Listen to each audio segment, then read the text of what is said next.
Hello, friends, family, and keepers of the true faith, to yet another blog. And this one is blog 45, so week 45 in my blog range. And it's a very special day again. It is the dawn of a new year. It is the 1st of the 1st, 2023.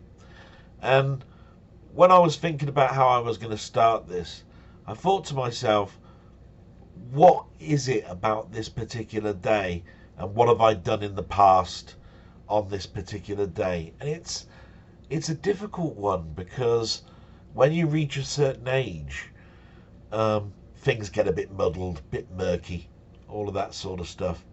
And I always know that every time a new day starts, I open the curtains, I look to see whether it's a sunny day, a rainy day, all of that sort of stuff. But on the very first day of the year, I have to say that after I've had my wash and I've got myself all prepared for the day, I've loved to, speak to my mother. In the past, it was my mother and my father, and ask them what they thought they were going to be doing for the rest of the day.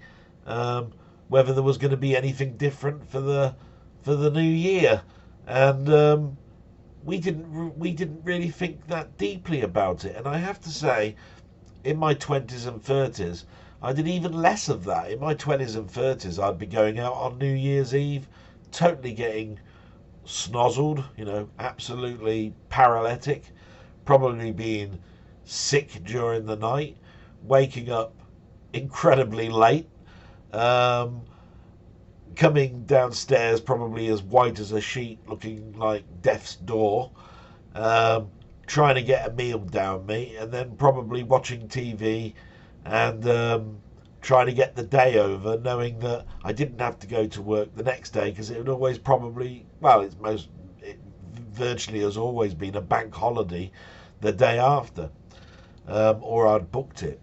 So, to be quite honest, this one is different, and it's an exciting different, because of this blog. Now, I looked in my diaries, and I don't have an entry for every year on the 1st, which is very unusual for a diary. You'd usually have something that says, I'm going to do this in the year, I'm going to do that in the year. And don't get me wrong, there's a lot of entries for the 1st, but not every single one. I suppose it will probably be good to look back at my diaries and find out whether there was something in the year that was better that year than the previous years, whether the diary that I've got where I've put something on the 1st has been the worst of the years. Because if I have written something on the 1st, you tend to be either reflecting on the past, or you're thinking about what you're going to be doing in the future. And if you don't keep to those things, then of course things change, and they could be for the worst. So my intention today is, because it's been a very busy week and a much busier night last night, because I was part of the Hogmanay special of Mainmeister, it means that no prep was done. But as I spoke to Mainmeister yesterday before the Hogmanay special, I said, you don't really need to do prep for a new year, because what you're doing on New Year's Eve is reflecting back, and what you're doing in the new year is looking forward. And I will be doing today a lot of looking forward. This is going to have a mix of both, because you don't know what my thoughts were yesterday. So of course it's going to have bad and good, and reflection and looking forward. So I hope you'll find some fun things in it. Now, I always start off with the news, but to be quite honest, I thought I would do my news this time a little bit like I've done, in my gaming history, let's just say, where I've looked on the internet and looked at my own videos and all that sort of stuff and given news out through the year. And those weren't always the most important things that were going on. So I purposely went to see what other people had written down as the most important things that were going on. I'm sure by now most people know that a lot of people, when they're looking at a year's worth of stuff, they'll go to Wiki. And lo and behold, in Wiki there is a year's worth of events. All I've done on my pad down here is write down the date. And the reason I wrote down the date is because those were the things that I remembered happening on that date or around about that date. And I probably reported on it. So the most noticeable date that I come to for 2022 in January is January the 7th. According to Wiki, January the 7th is COVID pandemic. The number of COVID-19 cases exceeded 300 million worldwide. Yes, we mustn't forget really that we were moving forward into hope in 2022. Lockdowns were a thing of the past, we hoped. So whatever happens in slow months or whatever, people reflect back. So in this particular instance, they kept COVID alive, and they stated that the cases of COVID exceeded 300 million worldwide, a huge figure. So the next date I've got is January 10th. And yes, I do remember this as a news story. It says, the first successful heart transplant from a pig to a human patient occurred in Baltimore, Maryland, the United States. Just like many other dates I've got in my diary where we cloned a sheep and so forth.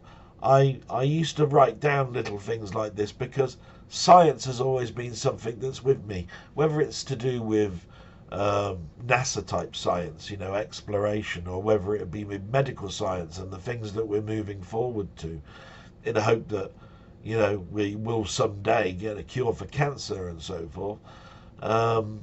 I tend to look at these things, probably because of my own morality. So there's that one on January 10th. The next one is January 15th, and I've put a large eruption of Hunga Tonga Hunga Hapai, a submarine volcano in Tonga, triggers a tsunami warning in Australia, Canada, Chile, Fiji, Japan, New Zealand, Samoa, and the United States. Yes, because it was so many countries, I had that one in my diary as well as in the wiki. So I think that probably comes about because I think everybody remembers all those pictures of the huge tsunami that occurred, which killed all of those people, and all those pictures of the ocean coming in and just wiping out the hotels and so forth that were there. I mean, it was such a tragic thing. January 16th, the world #1 tennis champion Novak Djokovic is deported from Australia following a high-profile legal case regarding his COVID-19 vaccination status. Yes, now this one does stick in the mind. There was a whole week of facts that were coming out on Radio 5 in regards to Novak Djokovic, because he'd attended some, not parties, but events where there were lots of people around, and he declared that he would not take the vaccine, and he said that that was his decision to do so, and that he would follow all the rules for every country that he was there, but he would not be forced to take a vaccine. And in the end, it went to a court case that was going back and forth between information that was coming from the party of Novak Djokovic, and then there was all of the media coming back with, yes, but you did this, and yes, but you did that. And in the end, he was deported. I can't quite remember my feelings in regards to that, on whether I was happy or not. I think it was just a reflection that you can't force people to do something, but if you're in the limelight, if you're a person that's people live up to, if you're a person that is attending a big event, then basically you have to reflect not only your own personality, but also the opinions of others and how they are going to be comfortable around you. And that was the conflict that was going on during that time for me. January 28th, the COVID-19 pandemic, the number of vaccination administered worldwide exceeded 10 billion. Now, that's a huge number. It just proves that when we all rally together and put our heads together and start to do something, we can change 10 billion lives. And then it's the lives after that on whether the vaccinations work or not. So absolutely huge figure and a big smile on my face, you know, as I say that one. We then move to February. February 4th to the 20th, the 2022 Winter Olympics are held in Beijing, China, making it the first ever to host both the Summer Olympics and the Winter Olympics. Yes, an incredible strange time. If you think about it, there were more sporting events going on in 2022 than any other time because of all of the events of COVID and the lockdown stopping everything. So for the first time, we now had a Winter Olympics and a Summer Olympics. But when I think back to February, I don't remember much that went on in that Olympics. I can't quite remember where we came as a nation, Britain. I would think that there'd be no change in regards to America being towards the top. Russia's always been an unknown for the last 8 to 12 years in my life because of their doping scandals. So I'm not quite sure what happened with them. I don't know if they were allowed in, but they couldn't actually have the Russian name or not. There's lots of little things like that that I get muddled up with. So then what have we got? February 21st to the 24th. Russian President Vladimir Putin signs a decree declaring the Luhansk People Republic and the Donetsk People's Republic as independent from Ukraine, and despite international condemnation and sanctions, begins a full-scale invasion of Ukraine. Yes, how can we forget? So, February 21st to 24th, President Vladimir Putin, as far as I'm concerned, was declared mentally unwell and not suitable for purpose, in layman's terms. The war started, and it continues today. Very, very sad. And I always said that I'd keep the war in the minds until that finishes, and I've condemned the Russian president all the way through every week. You're a bad, bad person. So that was February 21st to 24th. February 26th, the Russians invade Ukraine. The EU, US and their allies commit to removing Russian banks from the SWIFT payment system, as well as imposing measures on the Russian central bank and further restrictions on Russia elites. These are other sanctions fuel a financial crisis in Russia. Yeah, hit them where it hurts, cause a financial crisis for Russia. I think we know what happens after that. He starts to do exactly the same thing to us, and we are now in the midst of all sorts of crises in regards to energy bills, inflation going up, everything. But who started it? Him. We mustn't forget that as much as we don't like our own politicians, or we're not happy with who's currently heading the government at the moment, this thing started as a war. And to be quite honest, where these sort of things were probably going on in World War II and World War I, I've seen enough shows where there's been a reference to say that whenever a war starts, nobody considers how it's going to be paid, how it's going to be funded. You don't ask for a bank loan so that you can start a war. These things start, and then it's the little people that suffer. So food for thought on that one, I think, a little bit. So then we go to March 4th to 13th. The 2022 Winter Paralympics are held in Beijing, China, making it the first city to host both the Summer Paralympics and the Winter Paralympics. So another quick one. That was just another sporting event that went on. March 7th, the COVID-19 pandemic. The global death toll from COVID-19 surpasses 6 million. If you start to look at these figures, 6 million, 10 billion, and so forth, I think you'll find we were winning.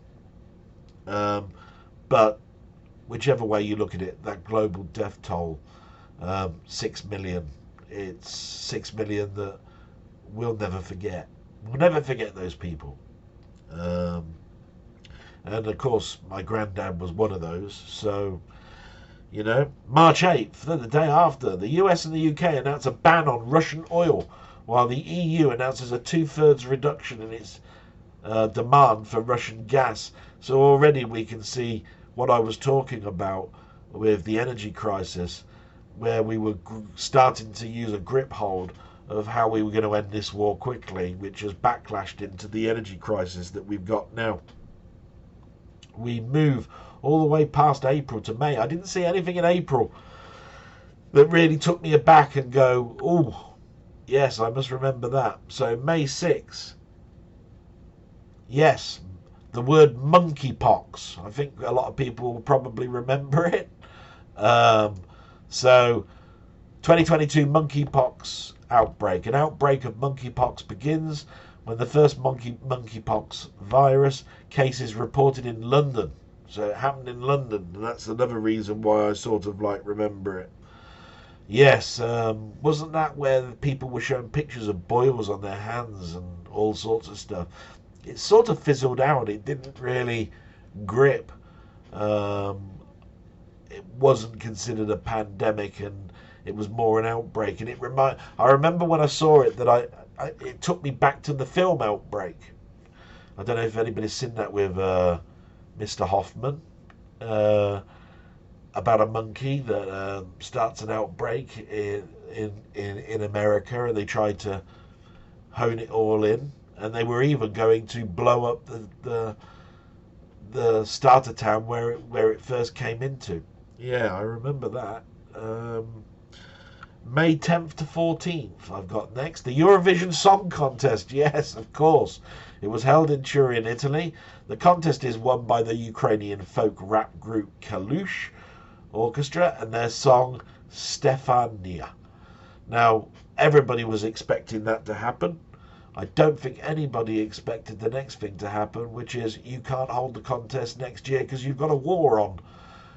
Britain suddenly then, who came second for the first time in decades, I have to say, with a guy who sang something about a spaceman, and he was on last night and I wasn't watching it, suddenly became the winner.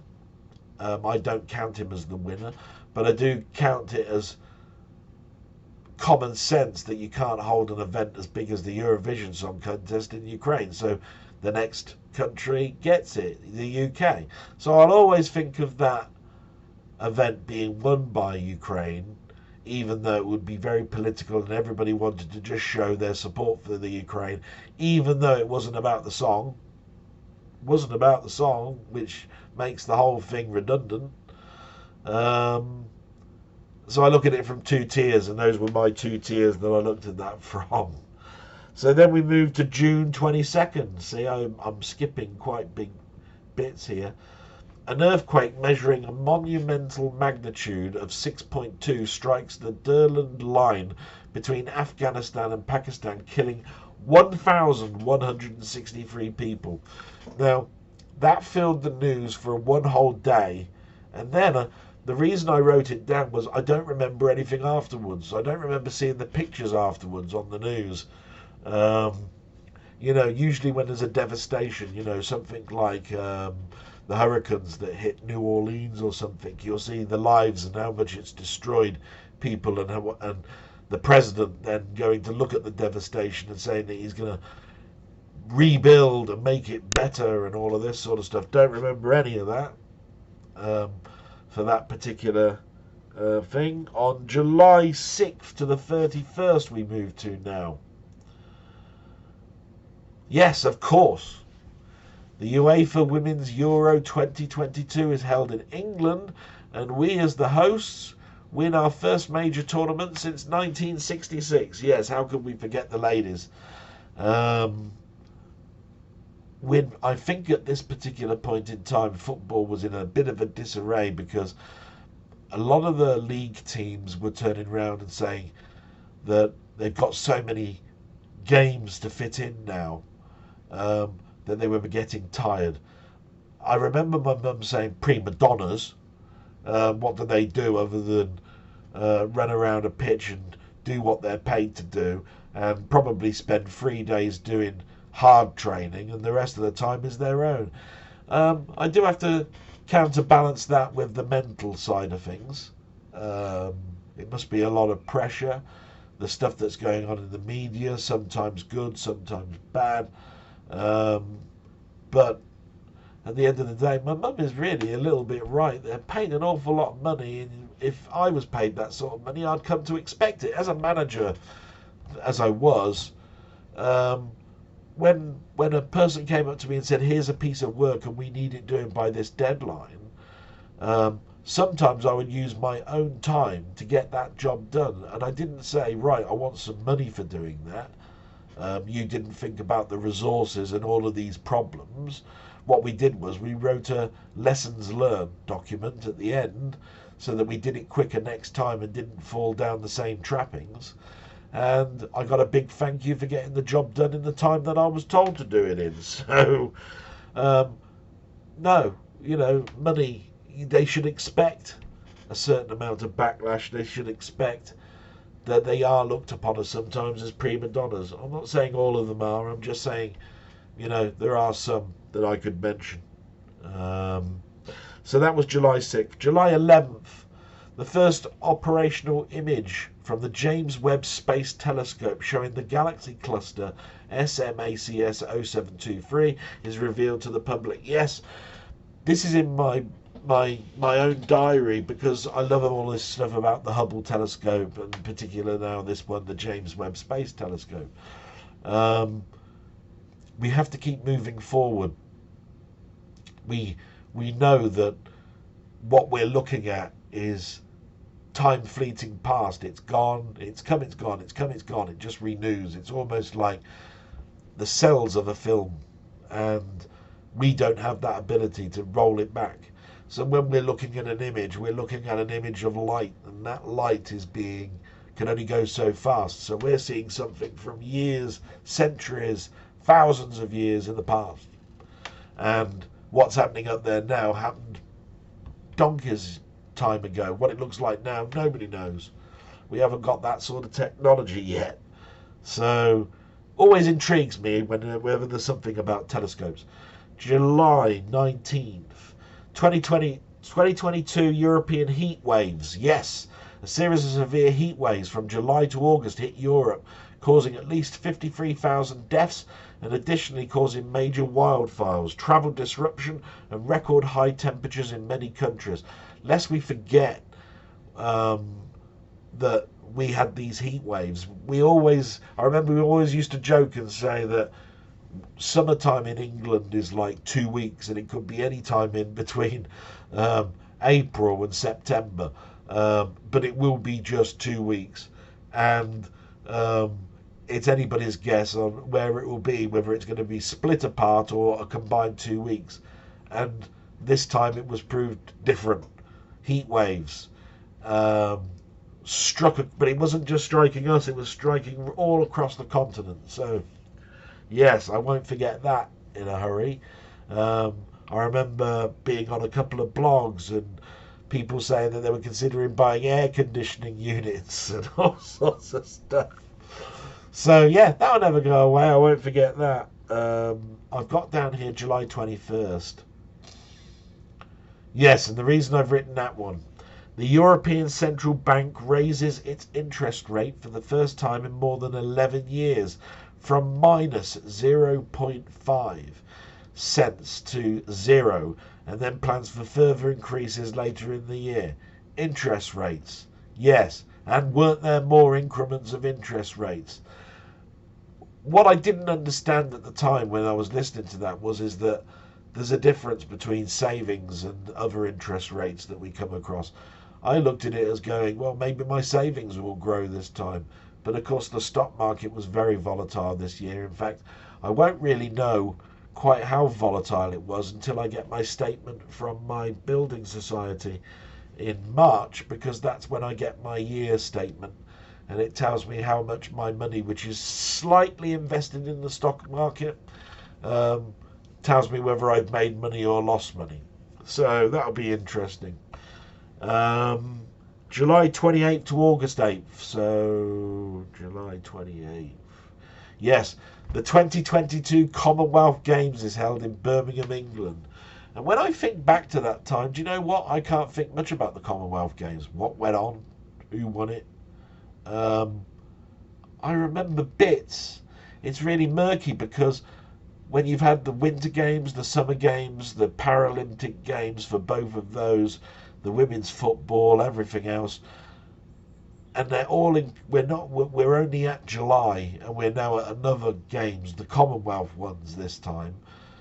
Everything starts to meld together. So I wrote that one in because I wanted to make a purpose statement that with all of this going on in sport, I was just getting mixed up now with whether we're doing well or not, because they always used to be years and years apart, and you always used to record it that we were second in that year and third in this year, but with so many events going on, can't tell, just really can't tell. So that was July 28th. So August 12th we moved to. Indian-born British-American novelist Salman Rushdie is stabbed multiple times as he is about to give a public lecture in Chattanooga, New York, United States. Yes, now I remember I was going to my friend's house to see about some laptops and to ask how he was, and it came on the news. And I remember when it came on the news, I was just about to leave and it came on the news. We then sat down for an hour talking about that period of life of Salman Rushdie and his books back in the 80s. And then we started to contemplate on who would have done that in 2022. We couldn't come up with anything sensible, and it was such new news that it's funny how if I was to speak to my friend now and his name was Steve or Dottie, he probably would either remember that or he'd have a bigger insight. But what I remember about that is neither of us really had a thought about who it was, what it was all about. And all we were thinking about was the past, the nostalgia aspect of it all, and how it brought back loads and loads of news articles later on, all reflecting on the 80s. We moved to September 6th. Liz Truss is appointed Prime Minister of the United Kingdom after winning the July-September Conservative Party leadership election. Yes, how can we forget Liz Truss? Now, something I haven't put is the condemnation and the fail of Boris, our former president. He went on holiday. Liz Truss came in. I have no idea sort of what was going on with him after that. And then Liz Truss made some whopping great problems for herself, which we'll probably come across a little bit later on, because the next big event was on the September 8th. And this is quite a big one in my diary, because on September 8th, Queen Elizabeth II died at Balmoral Castle in Scotland at the age of 96, and Charles III succeeded her as king on that day. And the reason it rings bells with me is I remember the papers where Liz Truss formally shook the hand of the Queen to shake the hands of the new government that was being formed. And a couple of days later, 2 days as it is, she died. And I remember the day that Liz Truss was shaking the hands of Liz Truss, I was speaking to Mainmeister, who had gone down to London for a week, and he invited me down. So it was a big week for me. I eventually went down on the Friday, um, and it was a big change. And I think the biggest thing I got from that was Alan, my friend Mainmeister, who was down there from Scotland, and he'd been down to London lots of times before, was looking at now London in a different light. A major event had occurred. Looking around, there were billboards of the Queen's Head with the dates of her birth and death.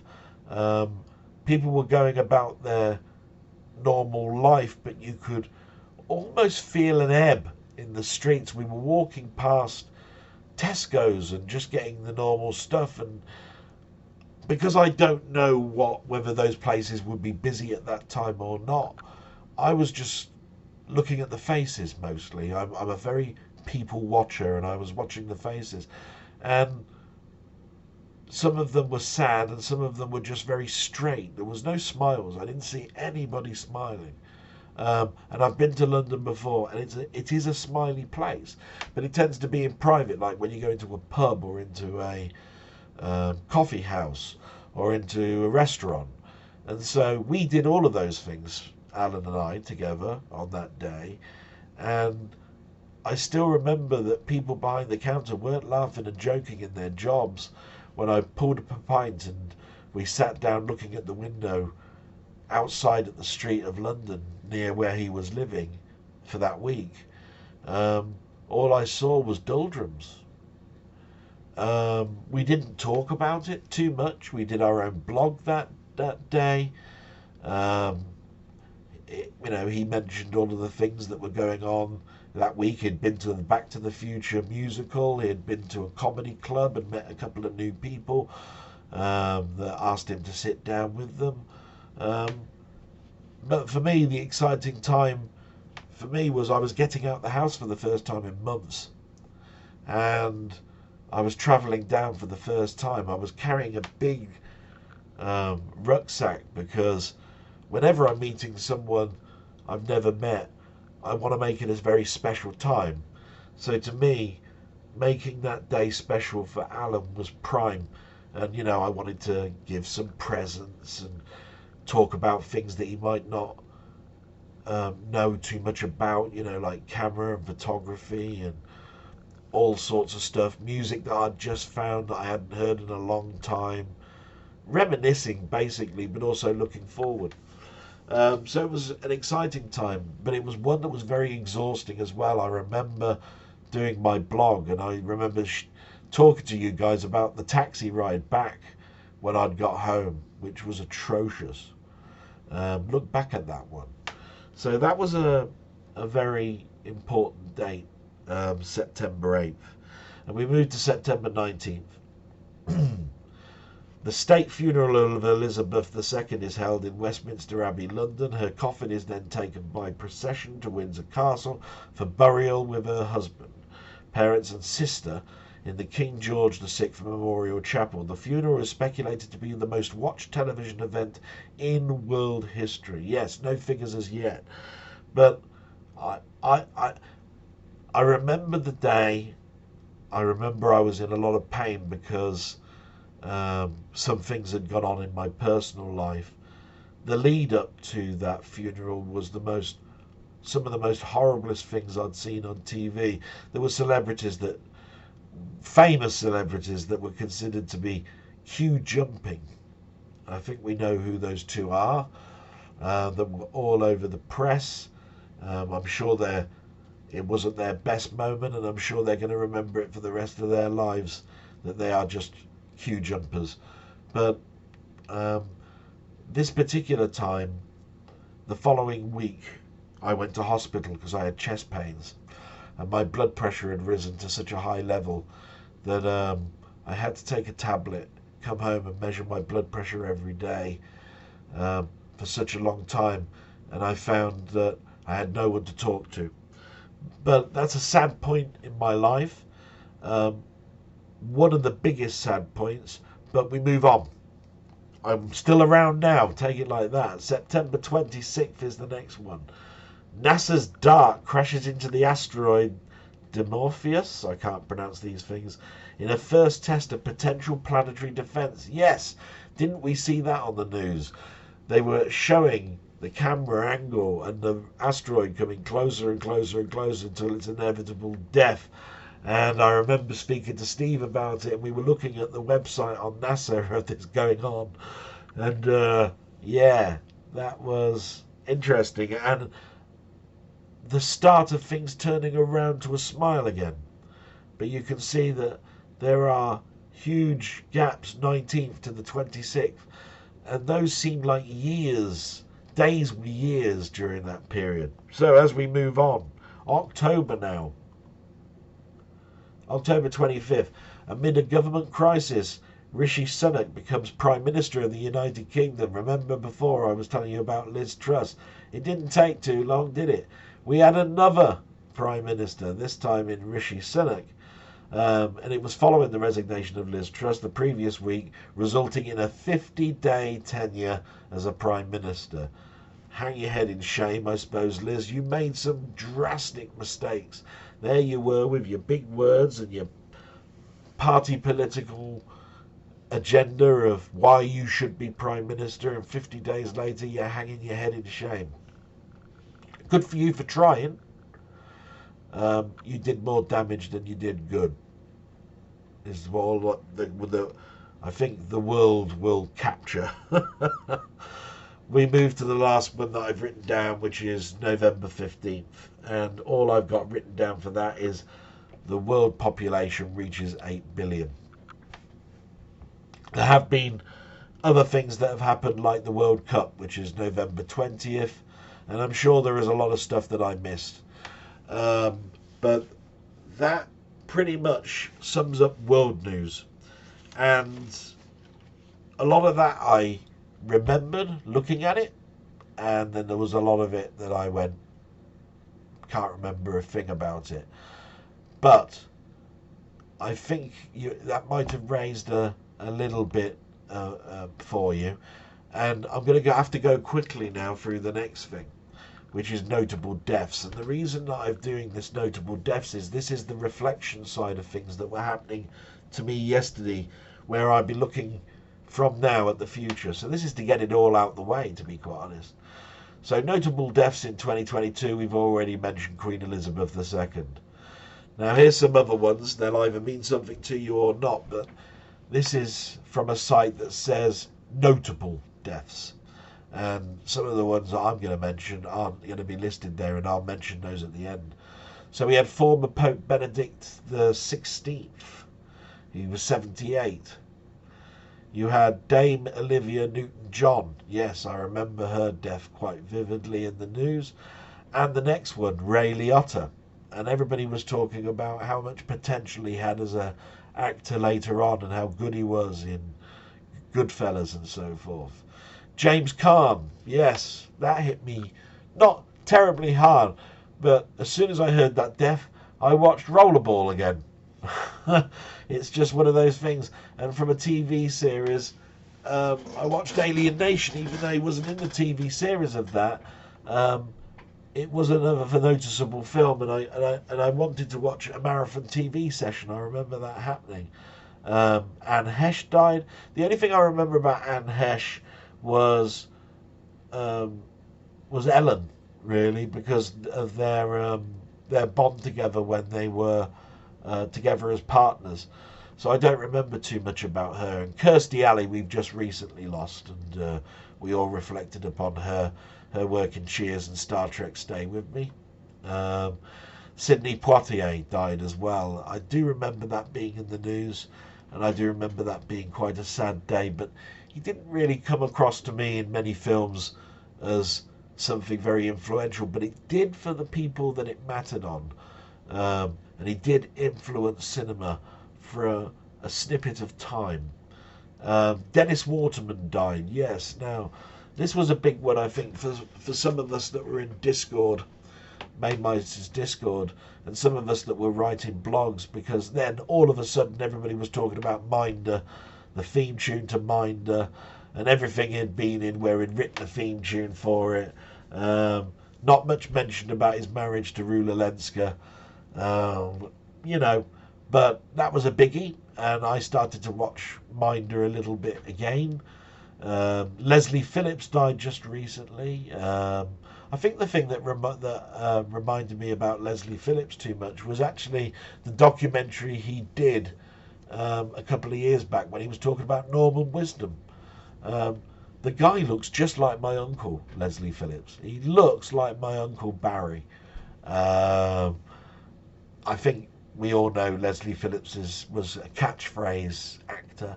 You know, Hello, Ding Dong, the Carry On films. That English persona shone through with him.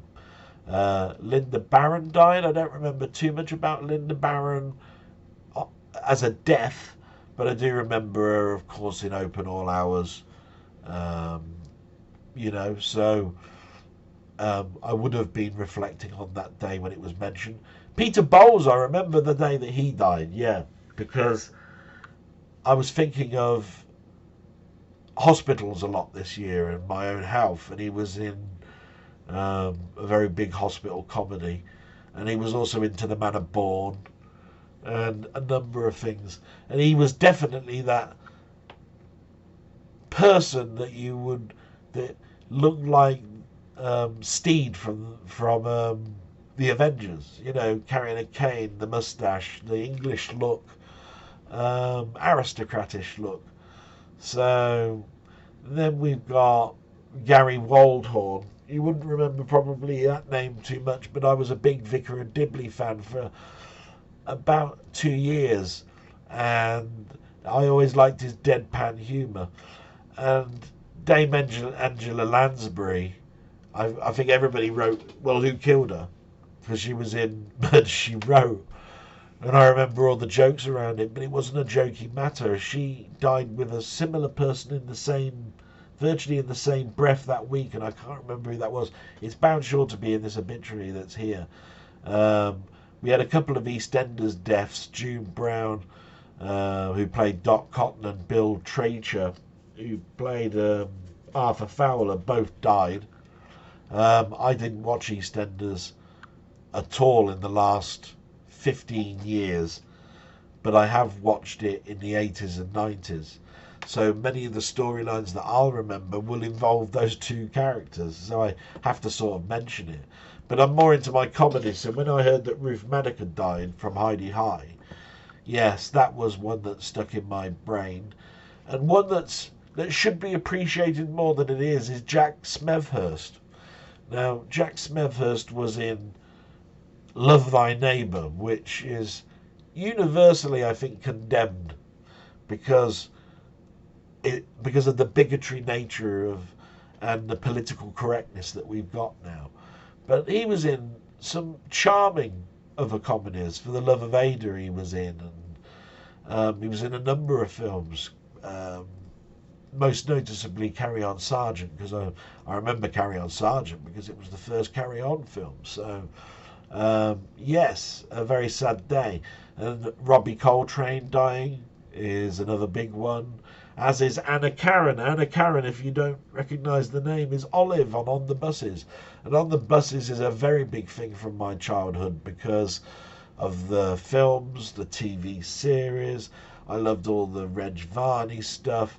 And later on I appreciated that she was always marked as being an ugly duckling, you know, Stan's sister.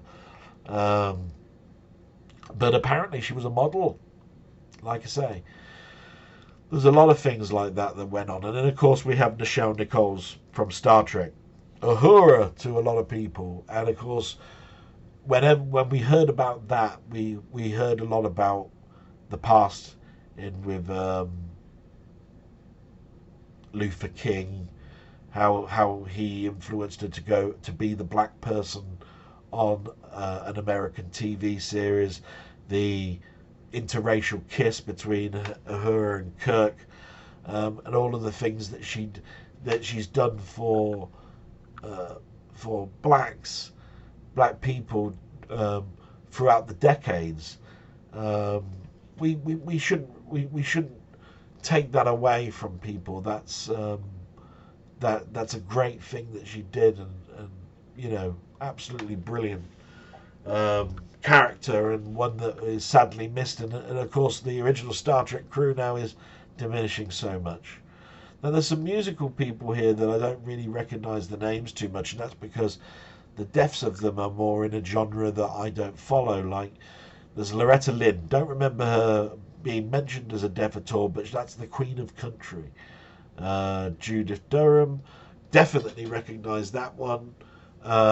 If you haven't guessed already, Judith Durham was in a band called The Seekers, and that happened to be one of my mother's favourite bands, and they have a famous track, The Carnival Is Over, which always makes me cry when I listen to it.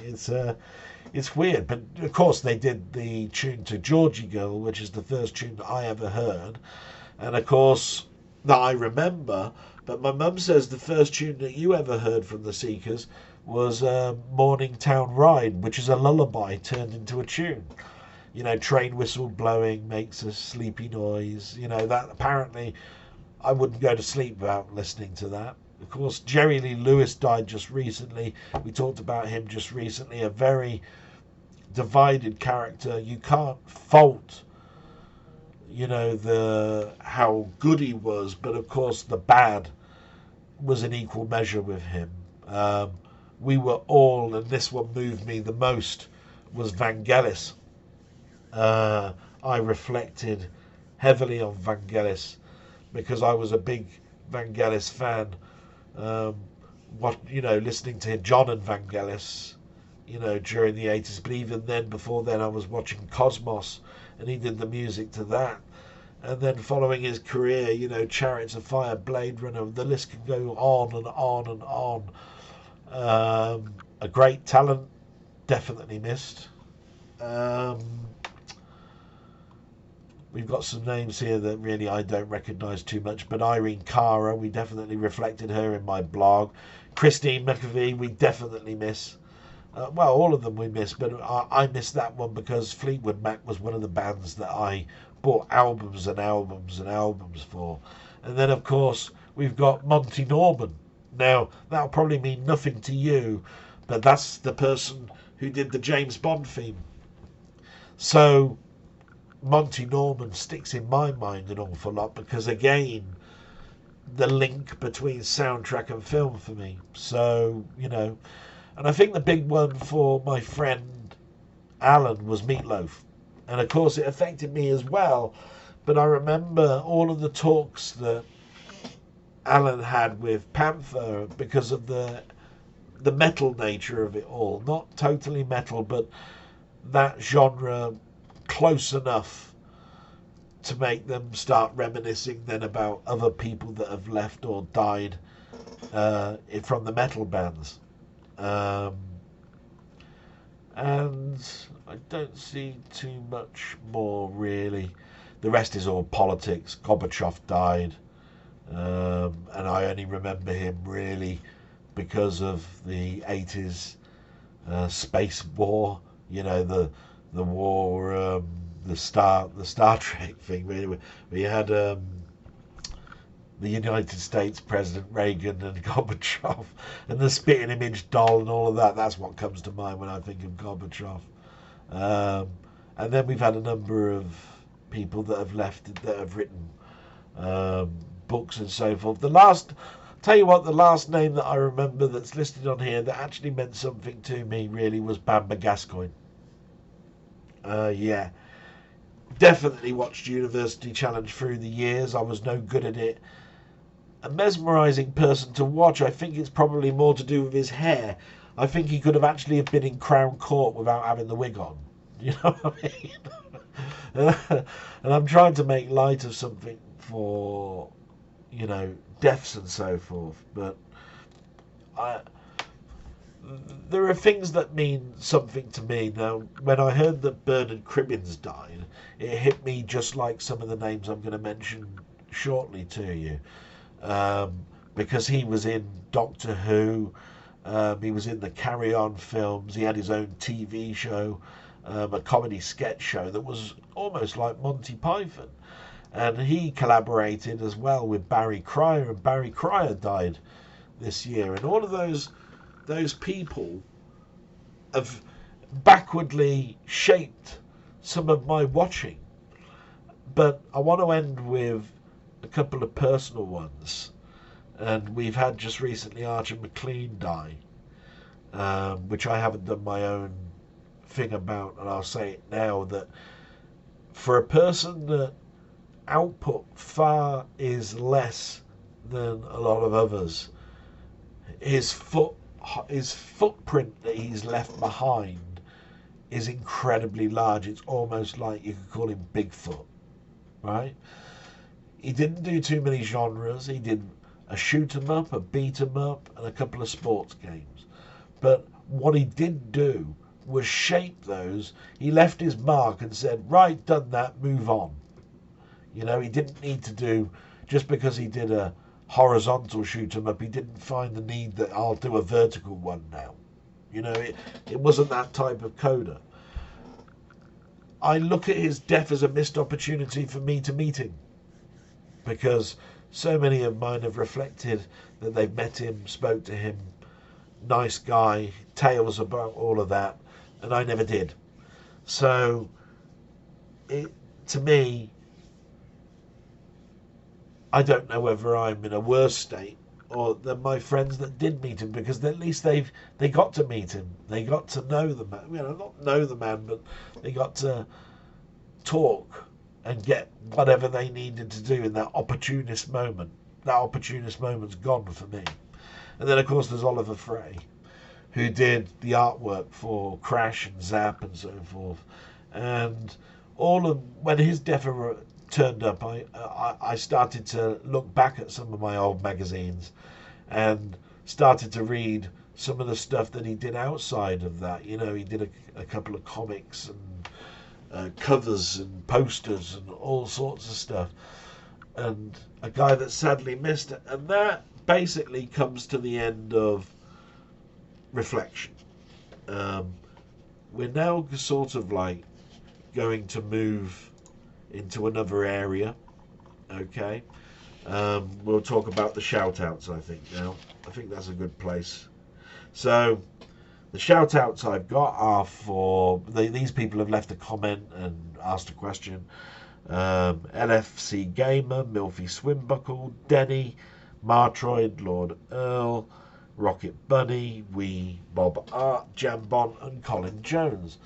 And it may seem like a small list, and it may sound like it's getting smaller and smaller, but I don't want to forget some of the other people that I've mentioned lots and lots of times, like GTB Films. You know, there's a number of people that have got me through some incredibly tough times, and they can't always write a question or a comment. They've got their own lives, and we're talking about a period of time where you need to be with family and you need to detox away from watching YouTube videos a lot. So I was just very happy that people were still looking at my blog on Christmas Day. What a day to release something. But of course I can't pick and choose what day New Year's Day comes on and what day Christmas Day comes on. But it brings us to sort of like the questions. And I'm going to read out a few of these now. So first of all, Denny, thank you very much. And a Happy New Year to you, sir. The nice thing about what Danny has written is he reflects on what I put, but then he also looks forward to the things that's going to make his 2023 memorable. So he's looking forward to some Holy Grails that are coming out on Blu-ray and 4K. A couple of noticeable ones there is Blake 7, I think, is coming on Blu-ray. The Abyss is definitely coming out on 4K. You know, there's a lot that's mentioned here that I appreciate because they shaped me on what I was watching. He's met some people as well. He's mentioned about John Pertwee, Sylvester McCoy.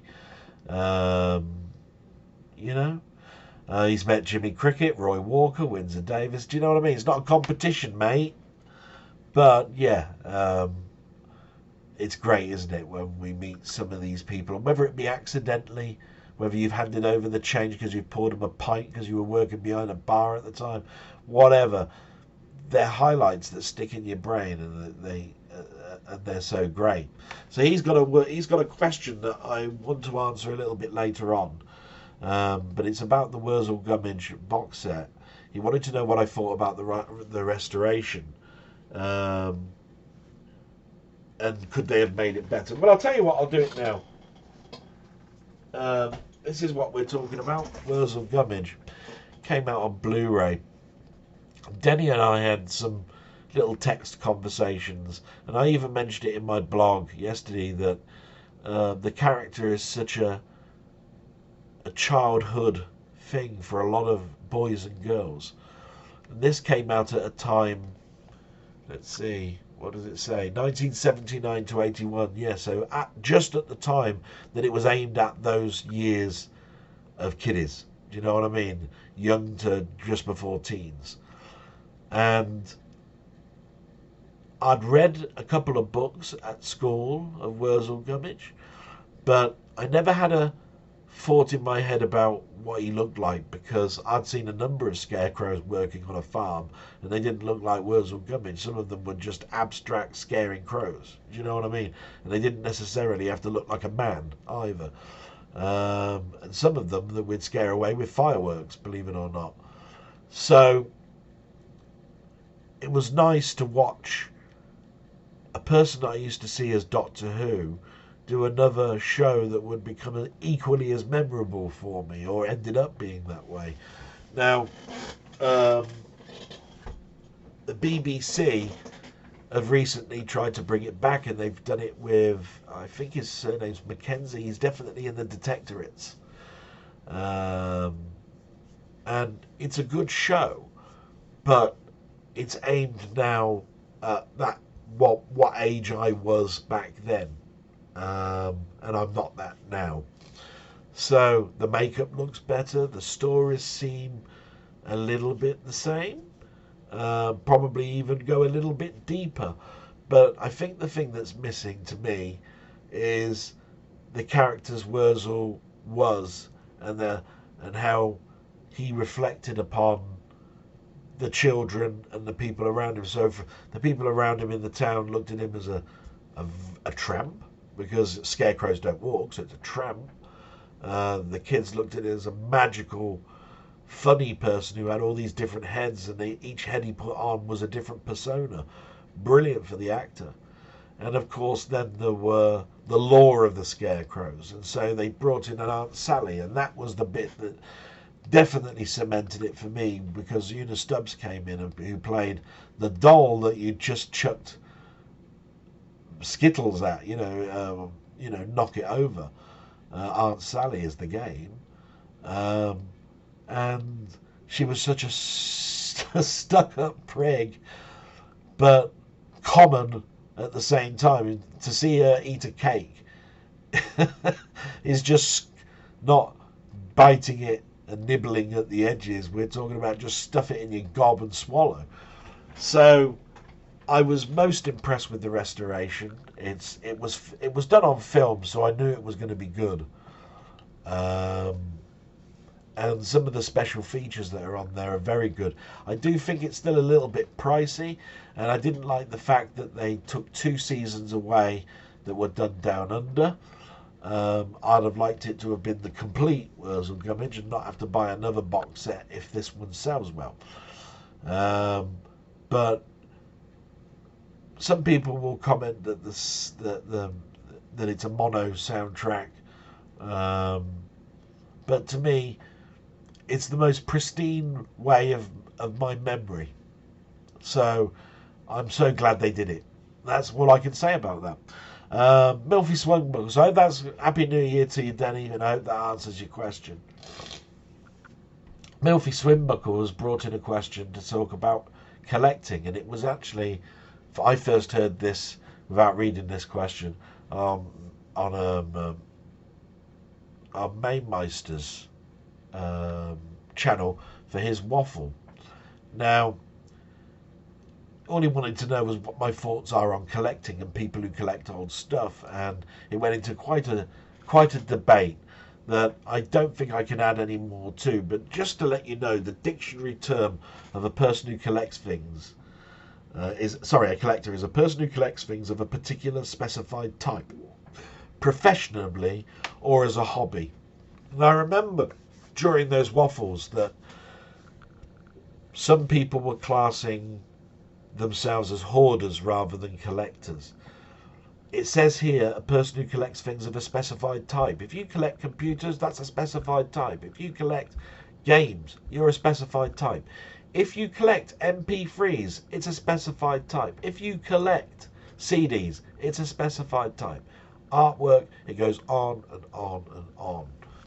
Now, I am a hoarder, but that's because there are certain stuff that I've got that you wouldn't consider to be a collection of anything. It's disjointed, doesn't mean anything, but I have a problem getting rid of it. But I have a collection of games, I have a collection of films behind me, I've got a collection of computers. Even if it only takes 2 or 3 to make a collection, and you've got a collection. And that means that you've got a joy that you should be appreciating. I think what happens is that you run out of space, and then people think you're hoarding, when actually you're still collecting. I'm still collecting films. I've run out of space, but I'm still a collector, and I'll class myself as a collector. And I've still got lots and lots of PS3 and PS4 games. I consider those a collection of PS3 and PS4 games. Yeah? And I've got lots and lots of hard drives with ROMs, MP3s. That means I'm a collector of music. I'm a collector of games, whichever way you look at it. Okay? So that's the dictionary term. I stick by that. So, that's pretty much all I can sort of like really say on the matter. I am a big collector. The people who collect old stuff, it's whatever makes them happy. If it doesn't make you happy, stop doing it. The problem with being a collector is if it's going too far, you've got to stop. And the trouble is, a collector is only finished when he gets the last thing in the collection. So say it was trading cards, or if we amalgamated everything into one big collection and said there is a collection of trading cards and it starts off at number 1 and it starts off at 90 and it ends at 99, and you don't have 56, then it's all about the chase. You've got to get that 56. And the problem that you've got for a collector is once you do get 56, that's the end. Where do you go from here is what goes through the mind of everybody who's a collector. So I think some people that are collectors don't want to ever get that elusive holy grail or want, because it would mean that they've finished. I'm sure they want it on their deathbed. Oh, I completed it before I died. But I think they're more than happy to look at what they've got. It's all about the chase. And that's where I'm going to end that one. Because it could go a lot deeper. But that's the only extra thing I wanted to add that happened with Mainmeister. So Rocket Bunny, who I've been playing on the Valheim server, I wish I could have played a lot more, to be quite honest. Even though I mention it a lot of times in my blog, I don't think it gets it. The point doesn't get across, and that is, I've got a medical problem at the moment where something is causing my eyes to blur up. I'm falling asleep at certain parts during the day, napolepsy, and it's not medical related, and I've got a funny feeling it's anxiety, stress, and not getting enough REM sleep that's causing it. That means that all this time that I've had off work where I could have been doing something, I still couldn't have done it. Think about it. If you wanted to better do some qualifications, you've got to read books and take note of what people are saying on online courses. My eyes go blurry. I start to fall asleep. I'd like to play games.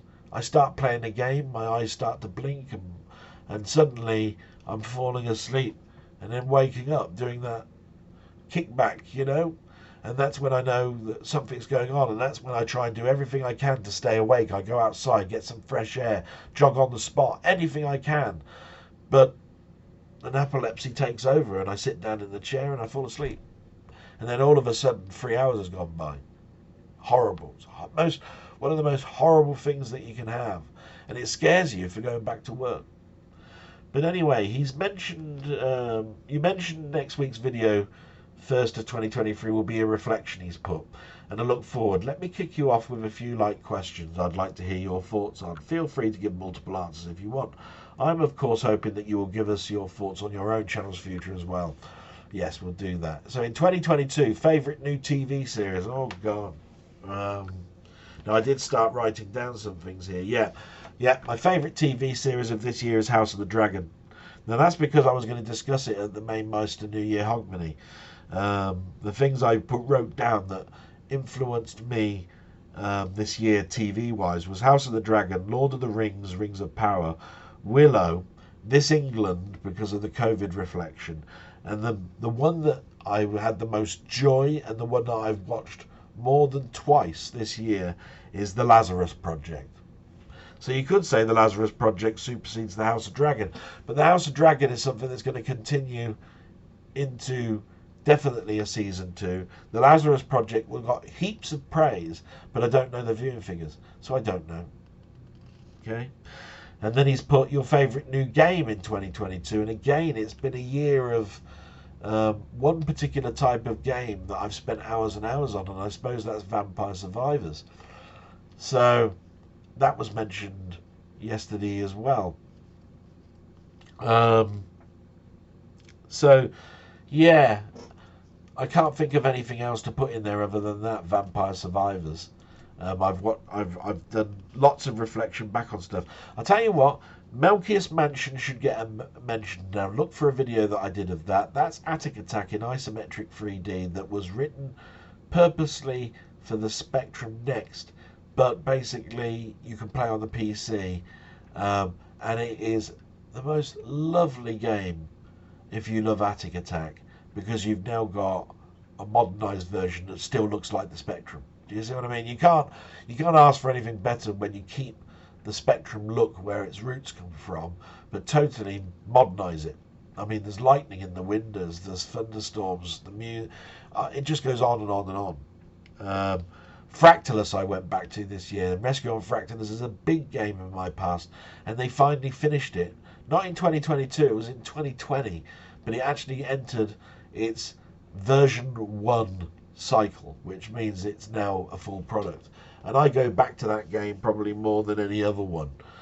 It was a joy to find Minor 2049er again, because I love Minor 2049er, and all of the debates that say Manic Miner supersedes it and all of that sort of stuff, I look at them as being two totally different games. You do more, I think, in Minor 2049er than you do in Manic Miner. You've not only got to paint the floors, but you've also got to collect all of the items, plus kill all of the creatures.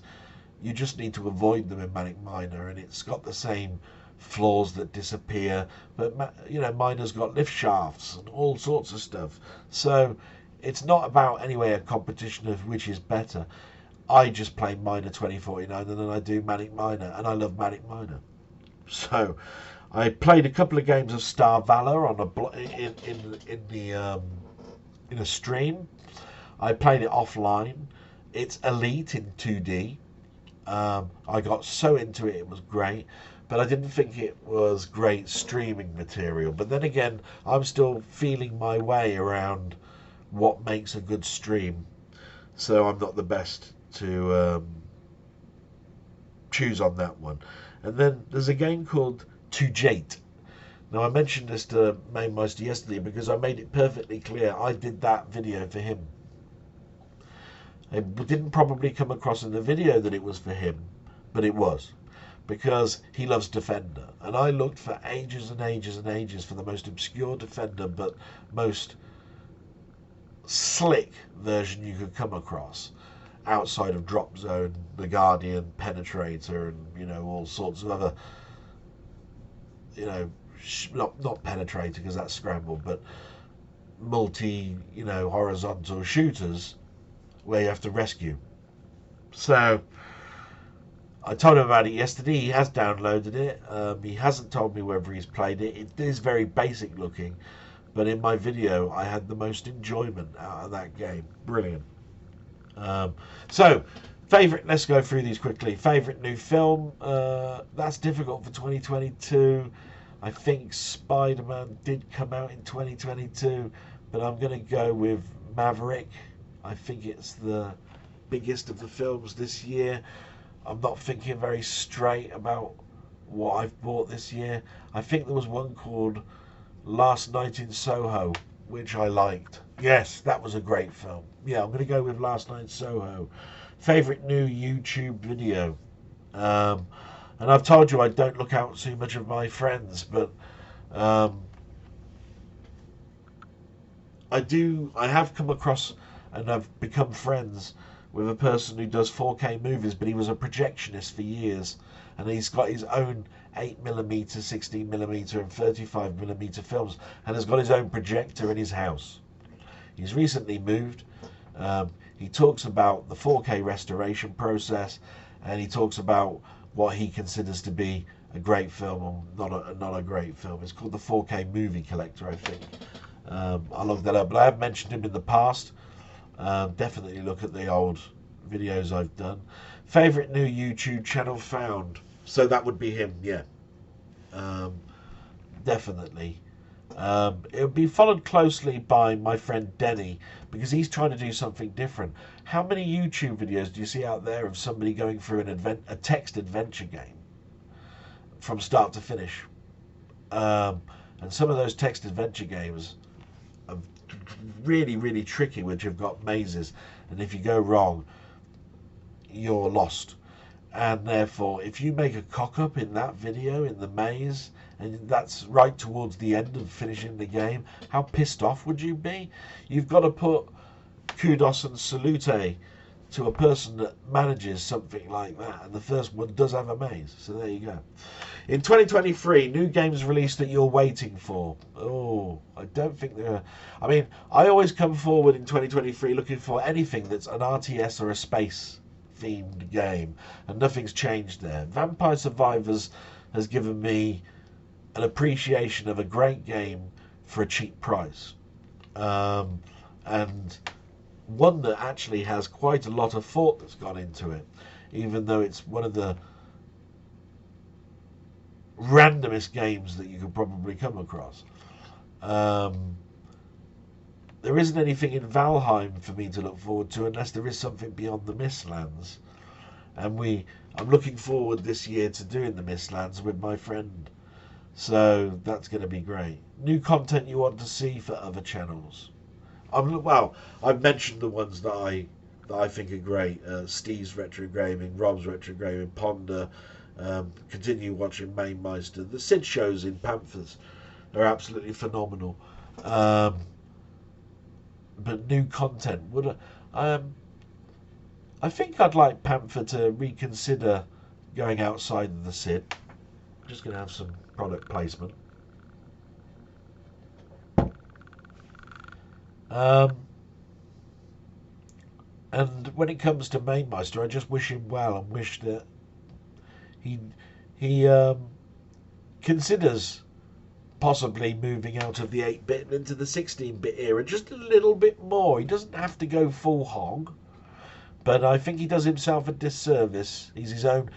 Steve said I'm my own worst boss, and I think Alan possibly is slightly similar, but not to the extent that I'm my worst boss, because I tell you I am. But he said the other day that he's known for his 8-bit stuff. He's not known for his films and listening to music and all of that. And he thinks that people don't want to watch him do 16-bit stuff. But I pointed out to him, on a Sunday stream, people are throwing up things to you like Thunder Force 4 and all that sort of stuff. You don't bat an eyelid, you play it and you like them. So why not play them? You know? You just don't have to go whole hog, mate. That's my only little talk about that. New films to be released. I haven't really looked that closely to see what's coming out. I mean, I was never really looking forward to the new Avatar coming out, and from what I've heard, I haven't missed anything at the moment, but I do intend to see that.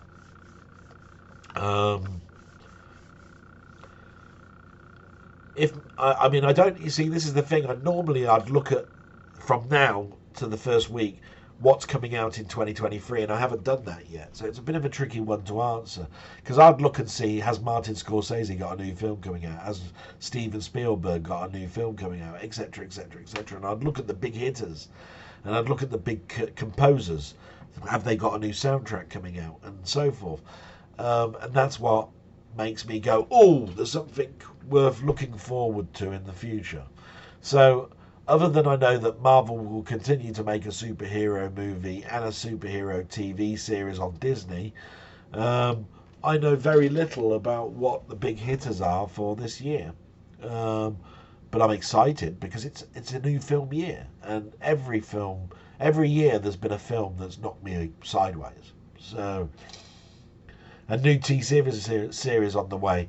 Again, something like the Lazarus Project came out the dark for me, and it surprised me. So I'm not going to go out my way to look and see if there's something that takes my mind, because what happens, or what used to happen in the past, is I used to get to September and be excited because that's when all the new American shows were starting their new seasons.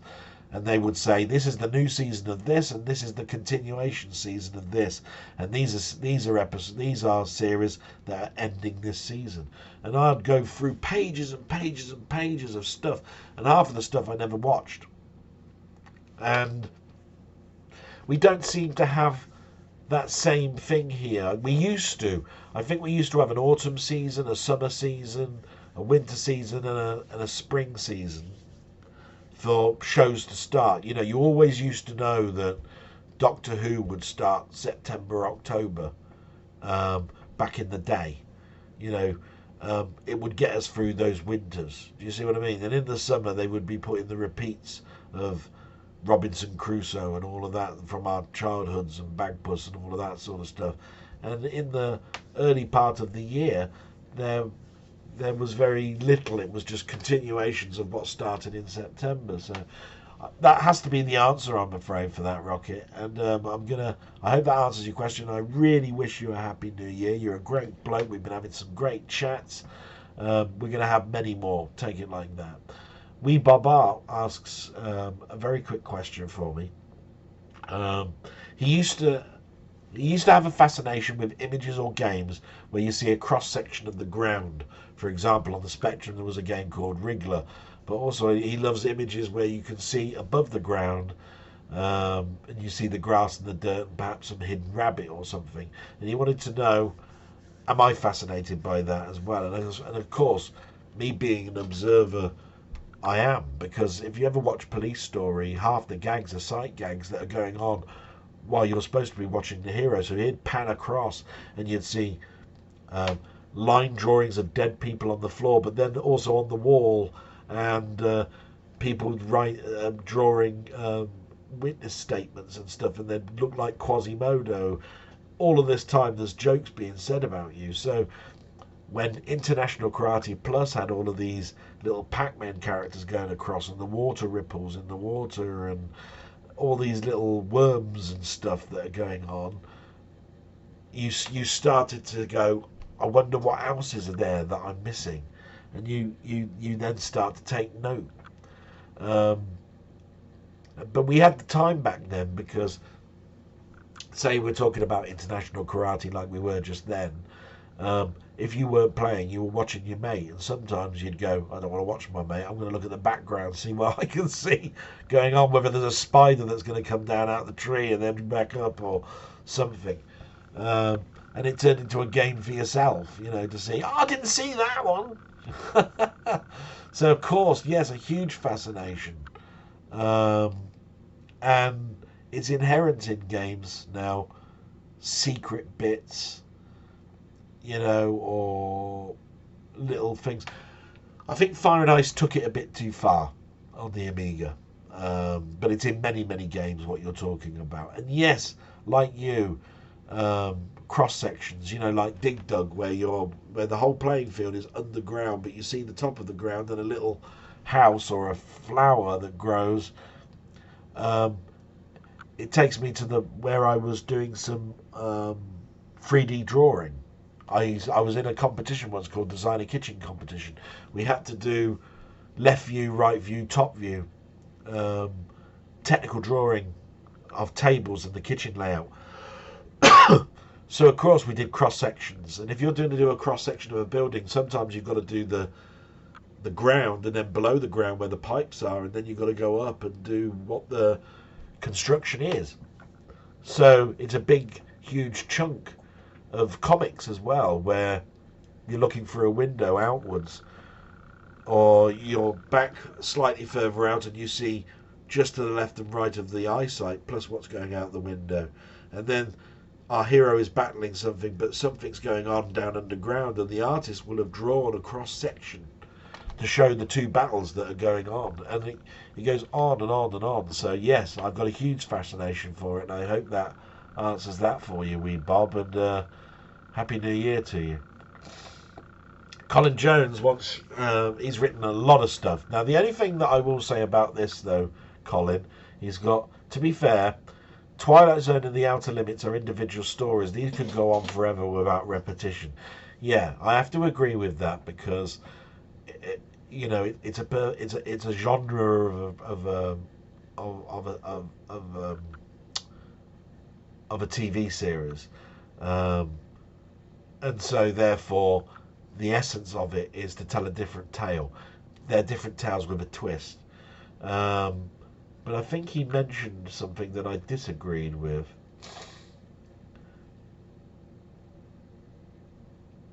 Or it might have been somebody else. I do apologise. But to answer the question, because the person will remember it, what I was going to talk about, and that is the Twilight Zone in 2019 is not a bad show. It could have been coming from Denny, to be quite honest. It sounds very much like a Denny thing.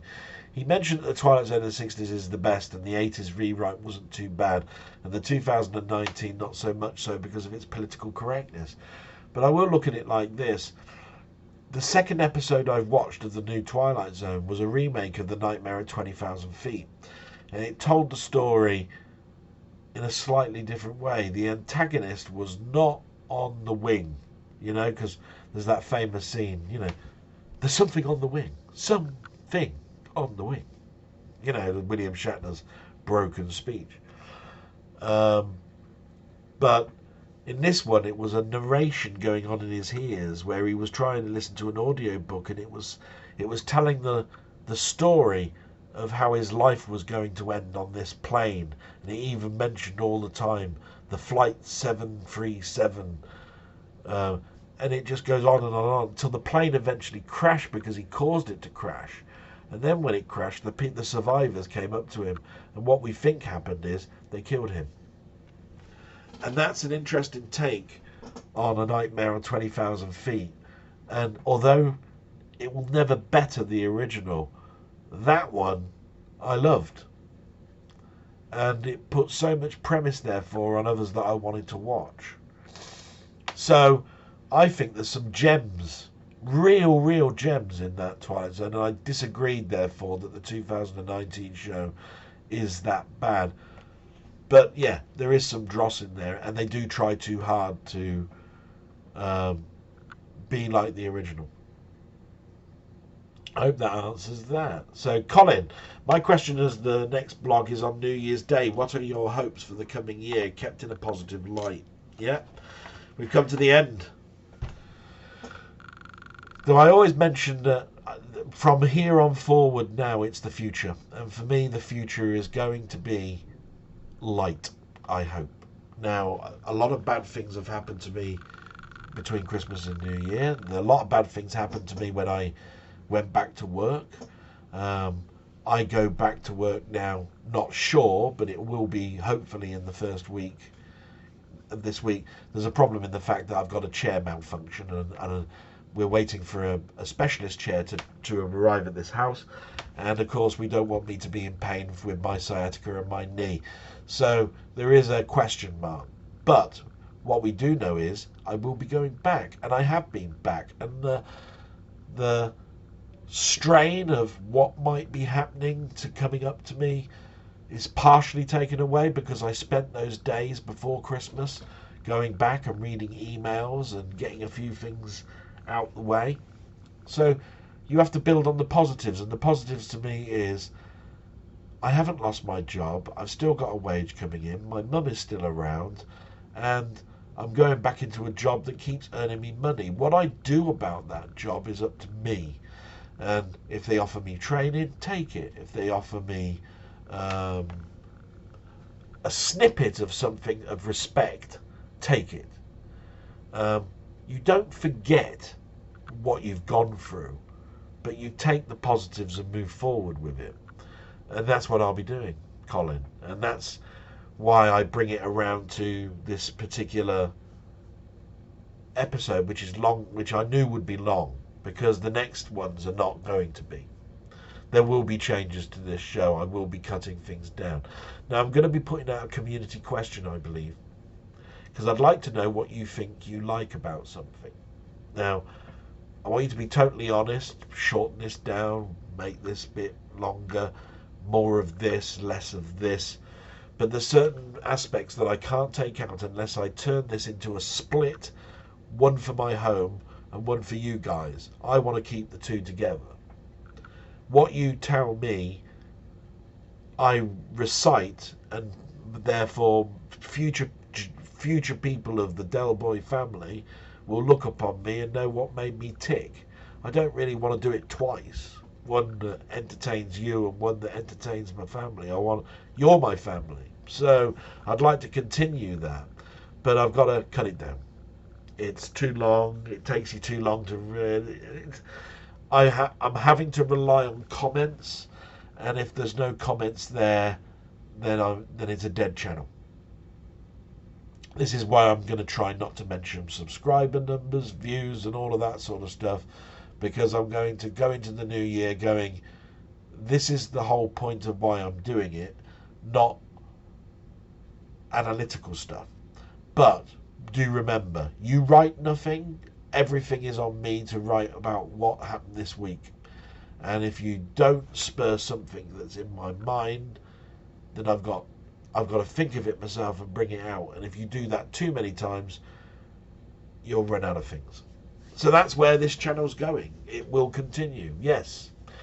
The reflection part is over. The new dawn is out there.